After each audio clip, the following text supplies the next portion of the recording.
नमस्कार। एवन उत्तर प्रदेश में आपका स्वागत है। मैं हूं रौनक पाले। खबरों की शुरुआत करेंगे इस वक्त की हेडलाइंस के साथ। एमएलसी चुनाव में भाजपा ने 9 प्रत्याशियों का किया ऐलान, तो अखिलेश का ओबीसी, दलित और मुस्लिम दाव। एमएलसी के चारों प्रत्याशियों के नाम किए तय।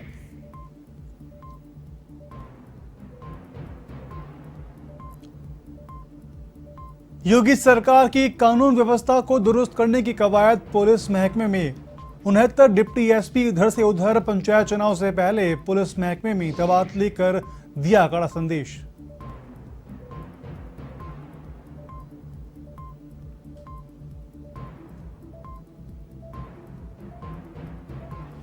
ज्ञानवापी परिसर में पूजा की जिद पर अड़े स्वामी अभिमुक्तेश्वरानंद सरस्वती का अनशन खत्म। 108 घंटे बाद जगत गुरु शंकराचार्य के आदेश पर किया खत्म। मठ के बाहर सुरक्षा को लेकर पुलिस फोर्स तैनात।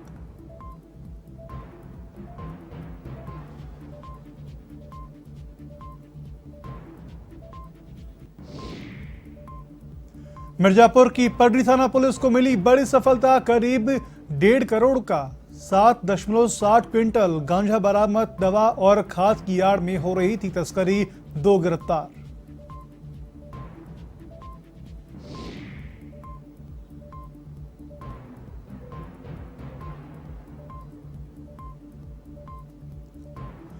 लखीमपुर खीरी के हैदराबाद में रफ्तार का कहर। खाई में गिरी अनियंत्रित ट्रैक्टर ट्रॉली। खाई हादसे में 2 लोगों की मौत, 2 दर्जन से अधिक घायल।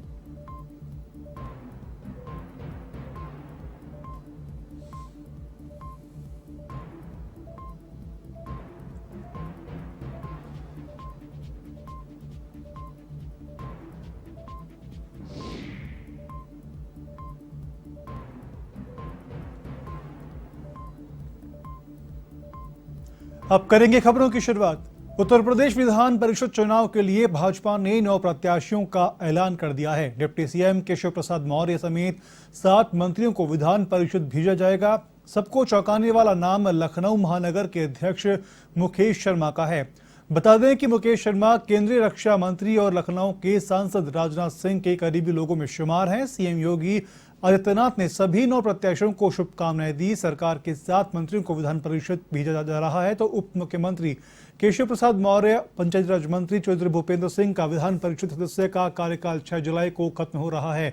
सहकारिता मंत्री जेपीएस राठौड़, पिछड़ा वर्ग कल्याण राज्य मंत्री के साथ में संसदीय कार्य और औद्योगिक विकास राज्य मंत्री जसवंत सैनी और अल्पसंख्यक कल्याण राज्य मंत्री दानिश आजाद अंसारी अभी किसी सदन में सदस्य नहीं है। इसके अलावा लिस्ट में बनवारी लाल दोहरे का भी नाम शामिल है।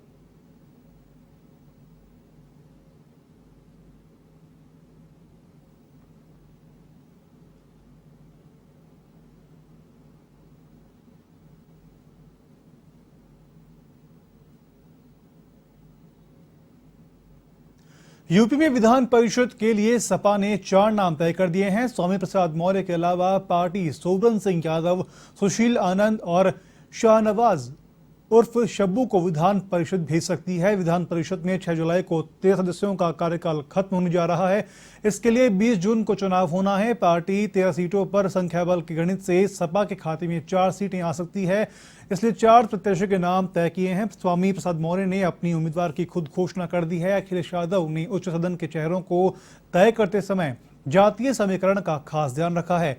अखिलेश एक बार फिर ओबीसी, दलित और मुस्लिम समीकरण को साधने की कोशिश कर रहे हैं। 4 में से 2 ओबीसी, 1 दलित और 1 मुस्लिम चेहरे को विधान परिषद में भेजा जा रहा है।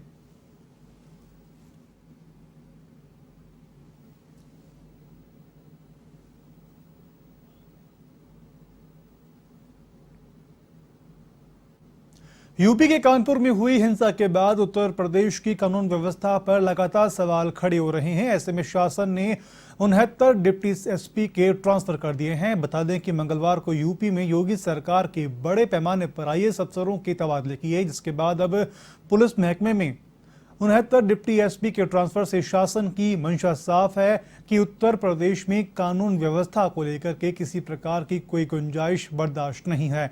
शासन ने फेरबदल करते हुए अनिल कुमार सजान को पुलिस उपाधीक्षक साइबर क्राइम थाना कानपुर कमल सिंह चौहान को डिप्टी एसपी सीबीसीआईडी और सुधा चौधरी को सहायक पुलिस आयुक्त बनाया है।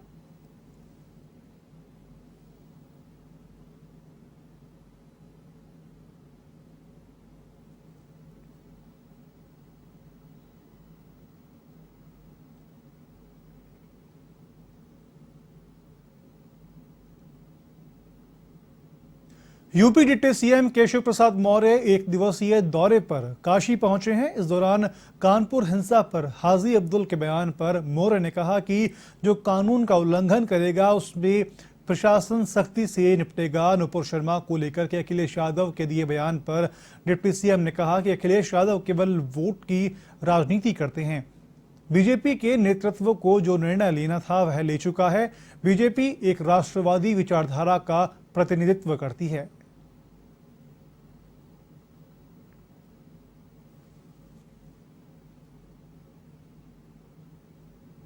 के भी बयान पर सरकार की प्रतिक्रिया जरूरी नहीं होती है, लेकिन जो उत्तर प्रदेश में कानून को अपने हाथ में लेगा, यहाँ की शांति भंग करने की कोशिश करेगा, उसके खिलाफ कानून कठोरता से निपटेगा। इसमें कोई प्रतिक्रिया की आवश्यकता नहीं है। जिस विषय पे वो बयानबाजी कर रहे हैं वो शुद्ध रूप से श्री अखिलेश यादव जी वोट की राजनीति करते हैं। भारतीय जनता पार्टी का नेतृत्व जो निर्णय लेना था वो निर्णय लिया है, उस पर कोई सवाल जवाब की आवश्यकता नहीं है। जहाँ तक भाजपा की बात है, भारतीय जनता पार्टी एक राष्ट्रवादी विचारधारा का प्रतिनिधित्व करते हुए लगातार 4 बार से उत्तर प्रदेश में चुनाव जीत रही है। श्री अखिलेश यादव जी लगातार 4 बार से हार रहे हैं, बौखलाए हुए हैं, घबराए हुए हैं, भविष्य की राजनीतिक तलाश रहे हैं, लेकिन उनको कामयाबी अभी 25 साल तक नहीं मिलेगी। मिर्जापुर की पटरी थाना पुलिस ने आंध्र प्रदेश से हरियाणा जा रही करीब 1.5 करोड़ का 7.60 क्विंटल गांजा बरामद किया है। ट्रक में दवा और खाद की आड़ में गांजे की तस्करी की जा रही थी। इसी दौरान पुलिस ने तस्करी पर कार्रवाई की। मामले में पुलिस ने ट्रक को जब्त कर 2 आरोपियों को गिरफ्तार कर लिया है। पुलिस ने बताया कि मुखबिर से मिली सूचना के आधार पर पुलिस ने घेराबंदी कर मोहनपुर पहाड़ी के पास ट्रक की तलाशी ली, जिसमें गांजा तस्करी का खुलासा हुआ। फिलहाल पुलिस आरोपियों से पूछताछ कर रही है।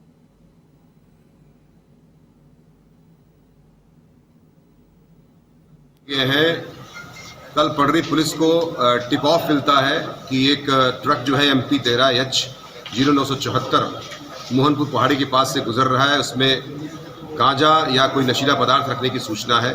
उस टिप ऑफ के आधार पर पटरी पुलिस थाना की सक्रिय होती है तथा जनपद मिर्जापुर, और जब सक्रिय होती है और चेकिंग करती है उसको, तो उसमें ऊपर दवाइयाँ रखी रहती, कीटनाशक दवाइयाँ रहती हैं, कुछ जैविक खाद भी रखी रहती है पैक करके, जिसका विधिक रूप से प्रथम दृष्टया देखने से लगा कि कागज वगैरह भी रखे हुए GST का। लेकिन जब उसके नीचे चेक किया गया तो उसमें तमाम बोरों में भरे हुए गांजा मिला, जो सूंघने से ऐसा प्रतीत हो रहा है कि गांजा है। बाकी उसका जब वजन किया गया तो लगभग 8 कुंटल के आसपास का गांजा बरामद किया गया। खबर यूपी के फतेहपुर से, जहां पर पुलिस अवैध तस्करी को लेकर के बड़ी कार्रवाई को अंजाम दिया। पुलिस ने मुखबिर की सूचना पर अंदर जनपदीय गांजा तस्कर का आरोपी तुलसी पासी गिरफ्तार किया गया और 15 किलो 700 ग्राम अवैध गांजा जब्त किया गया। हालांकि एक तस्कर मौका देखकर के फरार हो गया, जिसके बाद पुलिस ने पूरे मामले की जांच कर आगे की कार्रवाई शुरू कर दी है।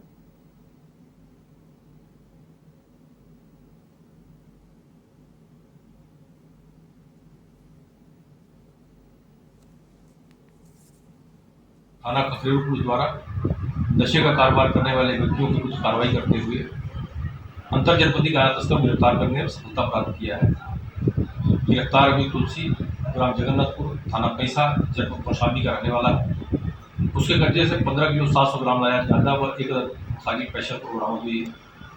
अंधेरे का लाभ उठाते हुए अभी सिद्धू निवासी जनपद कौशाम्बी फरार हो गया। उक्त के संबंध में थाना खखरेल पर अभियोग पंजीकृत करके आवश्यक विधि कार्रवाई की जाएगी। खबर यूपी के गाजीपुर से, जहां पर सदर थाना पुलिस और क्राइम ब्रांच और सर्विलांस की संयुक्त टीम ने नकली सोना बेचने वाले गिरोह का पर्दाफाश किया है। पुलिस ने गैंग के 25,000 के नामी बदमाश और एक होमगार्ड जवान समेत 5 बदमाशों को गिरफ्तार किया है और बदमाशों के पास से लूट की बाइक समेत 4 अवैध तमंचे बरामद किए हैं।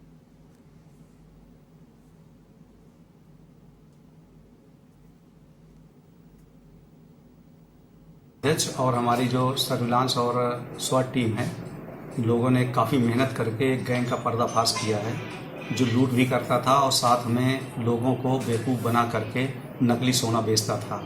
उसको पहले सैंपल असली सोना का दिखाता था, बाद में कहता था कि हमारे पास बहुत सोना है और उसको हम आपको बेच देंगे, जिसका सैंपल मैंने आप लोगों को दिखाया है। ये आप देख रहे हैं कि इसमें एक कैडमियम धातु है जिसके ऊपर ये गोल्ड का पानी चढ़ा करके उसे पूरा गोल्ड का बिस्किट बना देते हैं और उसको बेचते हैं। तो इस तरह से इन लोगों को जो करते हैं ये लोग पकड़े गए हैं।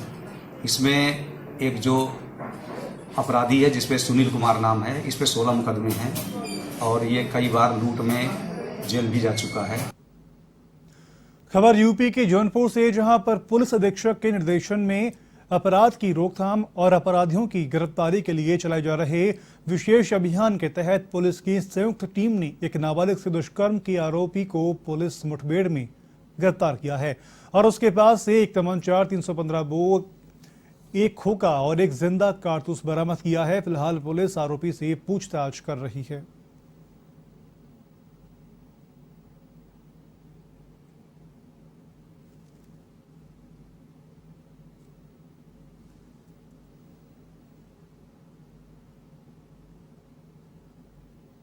थाना सुजानगंज के अंतर्गत गहरपारा गांव में एक शादी समारोह के दौरान एक माइनर गर्ल के साथ दुष्कर्म की घटना हुई। इसकी सूचना जैसे ही मिली, पुलिस ने तत्परतापूर्वक उनके परिजनों से तहरीर लेकर और इसमें 376 IPC 5/6 पॉक्सो एक्ट का अभियोग पंजीकृत किया। पीड़िता का तत्काल इलाज कराया गया। जितने भी एविडेंस थे सबका संकलन करते हुए एक अभियुक्त की पहचान की गई। मौके के आई विटनेस ने भी तस्दीक किया, अन्य लोगों ने भी तस्दीक किया और उसकी गिरफ्तारी की गई और उसने जुर्म इकबाल करते हुए घटना के समय पहने गए उसके जो कपड़े थे, अंतःवस्त्र इत्यादि थे, उनको बरामद करवाने के दौरान उसके द्वारा छिपाए गए तमंचे से पुलिस पार्टी पर फायर किया गया। जवाबी फायर में आत्मरक्षार्थ अभियुक्त की गिरफ्तारी के दौरान पुलिस टीम द्वारा भी जो फायर की गई उसमें अभियुक्त इंजर्ड हुआ, घायल हुआ। अन्य विधिक कार्यवाही की जा रही है। खबर यूपी के रायबरेली से, जहां पर गुरुबख्शगंज क्षेत्र के बांदा बहराइच नेशनल हाईवे पर तेज रफ्तार कार ने ट्रक ने हाथी और 2 महावतों को अपनी चपेट में ले लिया और मौके से फरार हो गया। ट्रक की टक्कर से हाथी और महावत गंभीर रूप से घायल हो गए। घायल महावत रजब गिरी और सुदामा को स्थानीय लोगों ने अस्पताल पहुंचाया, तो वहीं कई घंटे गुजर जाने के बावजूद भी पशुपालन विभाग के डॉक्टर घायल हाथी का इलाज करने मौके पर नहीं पहुंचे, जिसके चलते लोगों में गुस्सा व्याप्त है।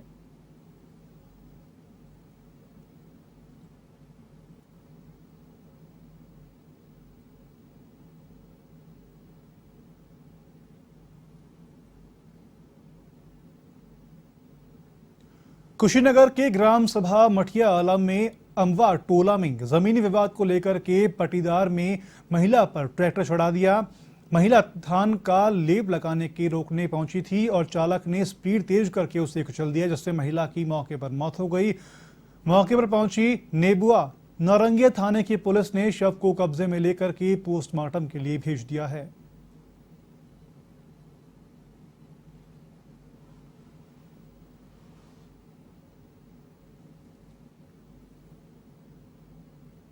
वाराणसी के कोतवाली थाना अंतर्गत सूत टोल इलाके में 4 मंजिला मकान में आग लग गई, जिसमें एक बुजुर्ग महिला की झुलसने से मौत हो गई। सूचना के बाद मौके पर पहुंचे पुलिस और दमकल कर्मियों ने कड़ी मशक्कत के बाद आग पर काबू पाया, लेकिन बुजुर्ग महिला को बचाने में असफल रहे।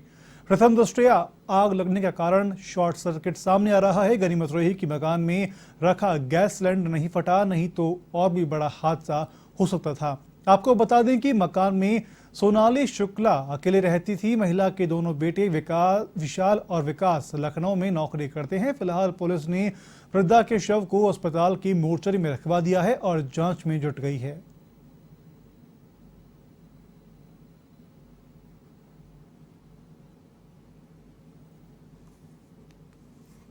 सुबह इसमें से आवाज आई, हम लोगों को आवाज आने के बाद धुआं दिखा। अच्छा। जब धुआं दिखा तो हम लोग सोचे कि आग लग गई और टीवी चल रही थी। अच्छा। उनके भाई आए, खोल करके टीवी बंद किए और उसके बाद कहा आग लग गई है भीतर। तो हम लोग सोचे कि अंदर होगी नहीं, बाजार गई होगी। तो हम लोग अपना आग बुझाने में लग गए, बस यही काम किया हम लोगों ने। ये चचेरे भाई की बहू है। क्या नाम है? सुनीला शुक्ला। खबर यूपी के बस्ती से, जहां पर ऑथराइज सेंटर से के मालिक ग्रामीण क्षेत्रों में फर्जी तरीके से अपनी उप शाखा खोल करके 2 पहिया वाहनों को अवैध तरीके से बिक्री कर रहे हैं और परिवहन विभाग और लोगों से खुलेआम ठगी कर रहे हैं। बता दें कि आरटीआई से मांगी गई सूचना के बाद इस घोटाले का खुलासा हुआ, जिसके बाद आरटीओ इस पूरे मामले की जांच कर रहा है।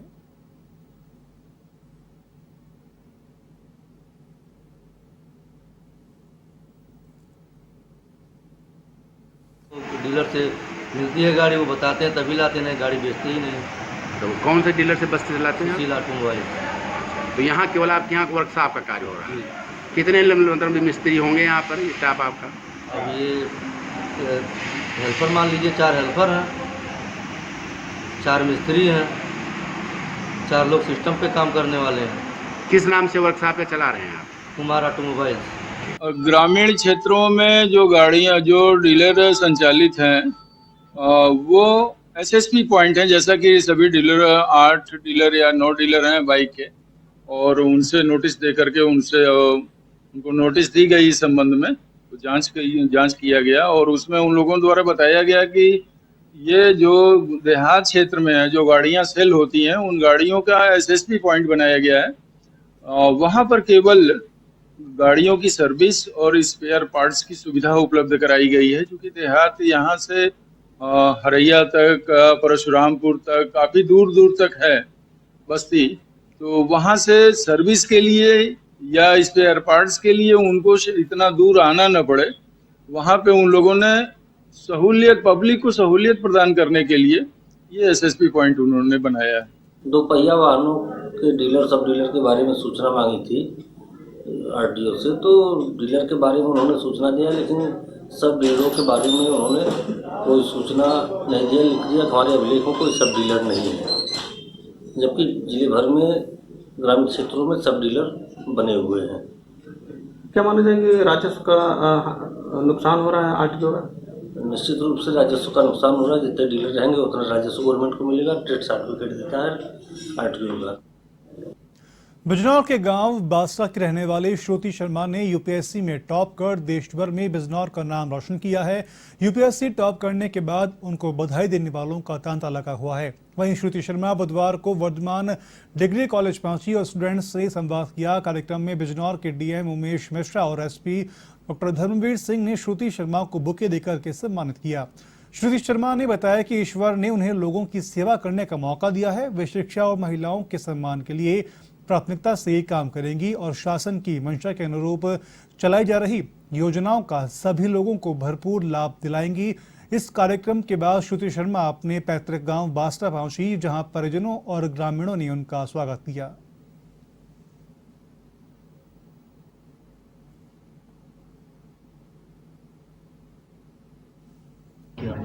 जी, कोचिंग मैंने कुछ ली थी, पर साथ साथ में मैं सेल्फ स्टडी पर ज़्यादा ध्यान देती थी। कोचिंग में रेजिडेंशियल कोचिंग एकेडमी है, सेंट्रली फंडेड आरसीए में, तो वहाँ से मैंने कोचिंग में हेल्प ली थी। अपने जो फ्रेंड्स थे उनके साथ हम बैठकर ग्रुप डिस्कशन करते थे। खबरों में फिलहाल अभी के लिए इतना ही। देश दुनिया की तमाम बड़ी खबरों के लिए आप बने रहिए A1 टीवी के साथ। नमस्कार।